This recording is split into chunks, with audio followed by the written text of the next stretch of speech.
Florian Wirtz has confirmed he wants to join Liverpool and personal terms are set to be agreed. Bayer Leverkusen set to lose two players, Frimpong and Florian Wirtz, to Liverpool. Al Hilal have presented a contract which is ludicrous, a ludicrously expensive contract to Bruno Fernandes. Benjamin Sesko or Gyökeres, which one will Arsenal choose? And Rodrygo is expected to be a difficult deal to Arsenal.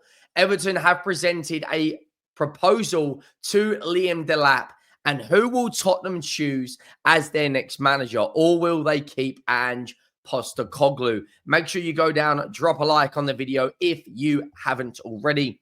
Let me know your thoughts on every single topic we discuss. As always, go down, butcher this subscribe button. We're steamrolling our way towards 60,000 subscribers, and we couldn't do it without your support. We're about just under 500 away now from 54K. Let me know your thoughts down below and watch the content the whole way through, because there's a lot of different stories we're going to discuss. Now, Fabrizio Romano tweeted this out last night at 11 o'clock and has since reposted this, saying Florian Wirtz has informed Bayer Leverkusen of his desire to join Liverpool. The contract agreement is done, sealed, as Wirtz only wants Liverpool. Club-to-club talks already underway, as revealed earlier. Liverpool are confident to get the deal done soon, not a long saga. We haven't even finished the Premier League season. And Liverpool right now, Florian Wirtz, Gyökeres, and Frimpong. Frimpong, we've got a here we go. He'll probably be announced in a couple of weeks' time. I do expect Florian Wirtz will be a here we go in the next week or so. And then we'll see a Gyökeres. That is what you call a club working at a ridiculous level. Now, a lot of people don't really like FSG. What they're doing right now, this is set to be a British record transfer. 120 million euros, which is about 108 million pounds, which will be a British transfer record. He is going to be a fantastic signing for Liverpool. They can comfortably improve his salary. I think they can play him as a false nine. And you think with Salah, you think with Van Dijk, with Alisson, with McAllister, with Gravenberch, they're not messing around. They are absolutely not messing around. His contract with Bayer Leverkusen, he's only 22. His contract expires 2027. He can play as an attacking midfielder. He can play left wing. He can play right wing. He can play as a false nine. His stats in a Bayer Leverkusen shirt are very, very good. Over 120 goal contributions in 197 games. It's absolutely ridiculous. Come through Bayer Leverkusen's academy, and now he's set to be joining Frimpong at Liverpool. I honestly believe they could dominate next season. Look at his stats. 57 goals, and 65 assists. It's stupidly good. Over 120 goal contributions in a Bayer Leverkusen shirt in 197 games. 142 GA in 225. You know, he's gonna tick every single box Liverpool want. And what a bit of business this is from Edwards and Hughes to go out there and get one of the best playmakers in world football. Like, honestly, that for me is a fantastic bit of business. It really, really is. Now, we'll come to Rodrygo in a second. Now, Benjamin Sesko, it looks like that is the one that Arsenal are going to go for. Now, what's really, really interesting is Gyökeres and Sesko. Apparently, Bertra is a big fan. Bertra's a big fan of Gyökeres, but Arteta is a big fan of Sesko. Now, They could be talking to both of them and make a decision at the end, or closer towards the mid window. Remember, it only opens for a week and then it's closed again.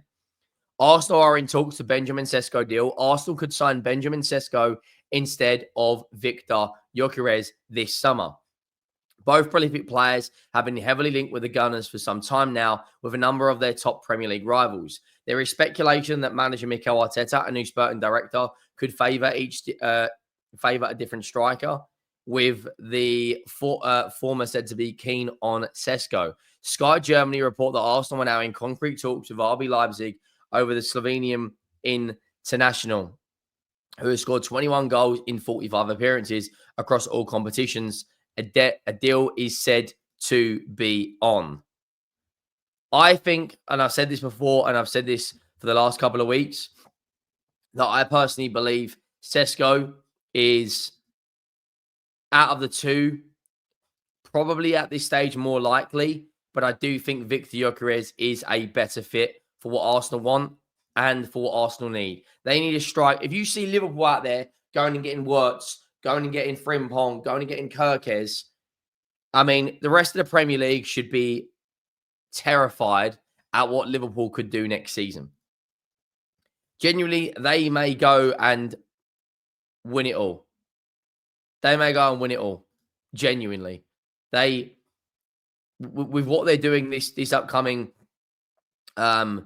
transfer window, listen, but Arsenal have to step up.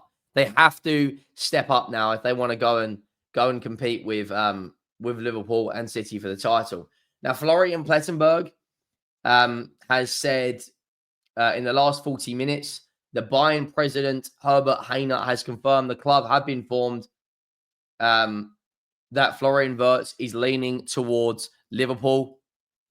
You know, this is coming out from Florian Plettenberg, who did also say yesterday that Florian Wirtz has given his verbal commitment to join Liverpool.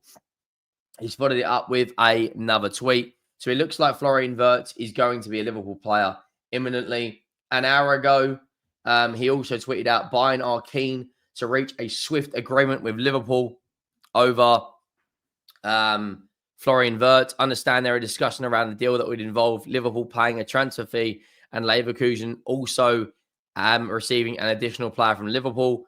Bayern are searching for a goalkeeper, a central defender, and a striker, and a replacement for Florian Wirtz. I mean, there's a handful of players that could leave Liverpool. If they want a goalkeeper, they've got George Mamadashvili in the ranks. They've got Alisson, but it probably will be Kelleher if they do leave a goalkeeper. Central defender could be anyone like on that Liverpool radar. Now, Florian Plettenberg has retweeted his tweet from last night that Arsenal are in concrete talks.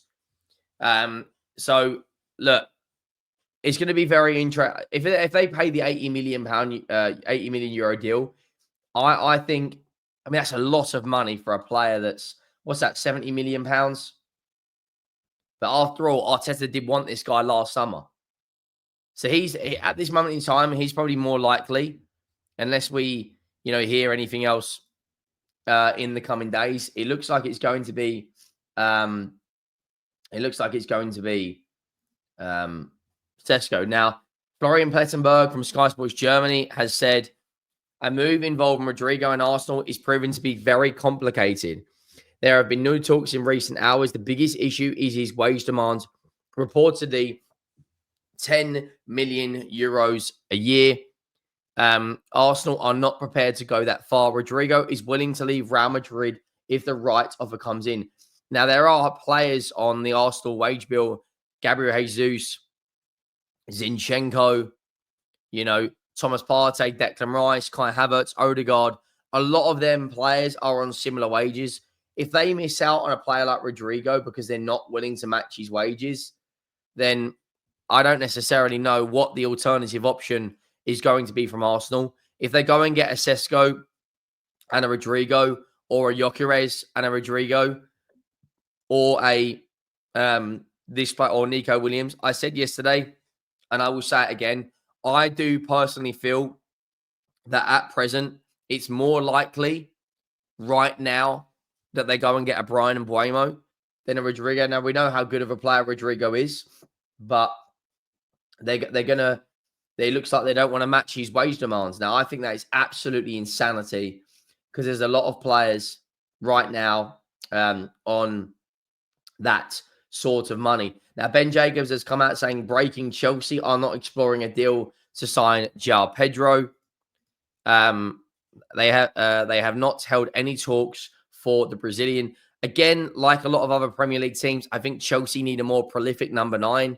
You know, they need more experienced players. They've got a lot of young talent in there, but they don't really have a lot of experience. And João Pedro, for me, as good of a season as he has had in a Brighton shirt, you know, with 16 GA in 27 games, I don't personally think that. I think Chelsea need the next caliber up of players. I do think João Pedro potentially could get a move to another decent team. I could see him joining someone like Aston Villa if Ollie Watkins was to leave. But, you know, as of right now, I do think that, you know, that is unlikely now. The Mail have broken down, the Daily Mail have broken down Bruno Fernandes' contract proposal from Al Hilal on a 3-year contract worth 231 million euros. 77 million euros per day, 6.4 million euros per month, 1.5 million euros per week, and 210,000 euros per day. They're also planning to offer Man United 100 million for their captain. Now, as good of a player as Bruno Fernandes is, if they're offering you 100 million, you have to take it. That's 80 million pounds. You know, Man United, they're looking at Cunha. They're looking at other players. 100 million euros is about 88 million pounds right now. Something like that. I think you absolutely have to. You'd be bonkers. Like, you'd be absolutely bonkers not to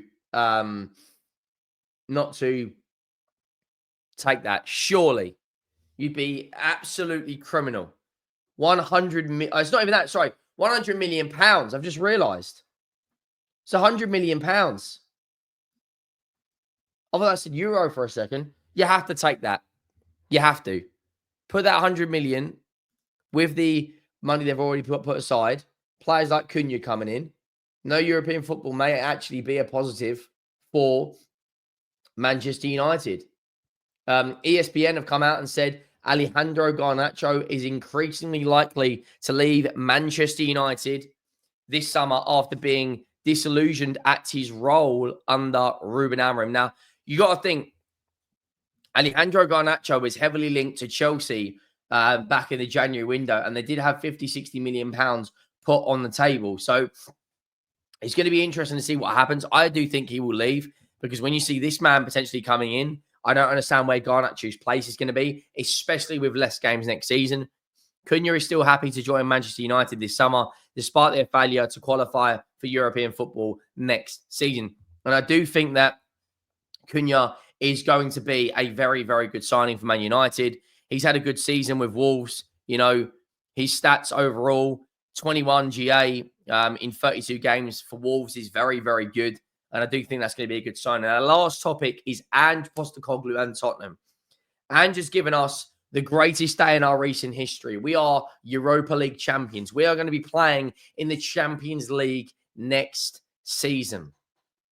But right now, I'm very much on the fence. And I've said this, I'm on the fence for, you know, I've said that if he wins his trophy, I'd want him out. But I'm sitting there right now going, do we give him until December? I'm so much on the fence. We can't have another Premier League season with 20 plus defeats. We cannot do that. But how many other times in our lifetime have we seen a manager lift a European trophy? It's a tough one. Make sure you drop a like. Make sure you hit that subscribe button, and I will see you all soon. I am out.